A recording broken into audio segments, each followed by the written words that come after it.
এ মা, এটা কি রান্না করেছিস? সাদা সাদা মাংস, এক কারি সবজি আর এক কড়াই ঝোল।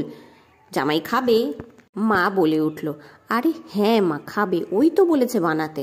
দূর বাবা, দেখে তো ভালো লাগছে না। আরে হ্যাঁ, রেসিপিটাও খুব সোজা, তুমিও বানাতে পারবে। তাহলে বল দেখি চটপট কিরকম রেসিপি তোর। বলছি, প্রথমে মাংসটাকে ভালো করে ধুয়ে নুন, তেল আর লেবুর রস মাখিয়ে রেখে দিতে হবে আধা ঘন্টা।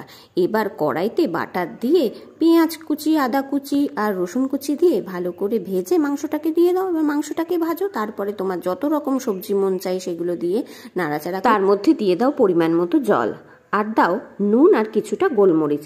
আমি 2-4টে চিনি দিয়েছিলাম, চাইলে সেটা দিতে পারো। এইবার ভালো করে ফুটতে দাও। ফোটানো হয়ে গেলে কোচানো ধনেপাতা দিয়ে নামিয়ে নাও। এর কিন্তু টেস্ট দারুণ হয়, একদিন করে দেখো। আর এটা কিন্তু পাউরুটির সাথে দারুণ যায়। এবার তুমি একবার বানিয়ে খেয়ে বলো কেমন হয়েছে। এ মা, এটা কি রান্না করেছিস? সাদা সাদা মাংস, এক কারি সবজি আর এক কড়াই ঝোল। জামাই খাবে? মা বলে উঠল। আরে হ্যাঁ মা, খাবে, ওই তো বলেছে বানাতে। দূর বাবা, দেখে তো ভালো লাগছে না। আরে হ্যাঁ, রেসিপিটাও খুব সোজা, তুমিও বানাতে পারবে। তাহলে বল দেখি চটপট কিরকম রেসিপি তোর। বলছি, প্রথমে মাংসটাকে ভালো করে ধুয়ে নুন, তেল আর লেবুর রস মাখিয়ে রেখে দিতে হবে আধা ঘন্টা।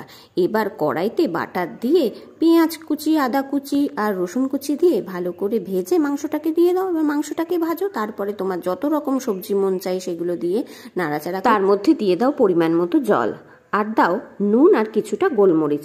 আমি 2-4টে চিনি দিয়েছিলাম, চাইলে সেটা দিতে পারো। এইবার ভালো করে ফুটতে দাও। ফোটানো হয়ে গেলে কোচানো ধনেপাতা দিয়ে নামিয়ে নাও। এর কিন্তু টেস্ট দারুণ হয়, একদিন করে দেখো। আর এটা কিন্তু পাউরুটির সাথে দারুণ যায়। এবার তুমি একবার বানিয়ে খেয়ে বলো কেমন হয়েছে।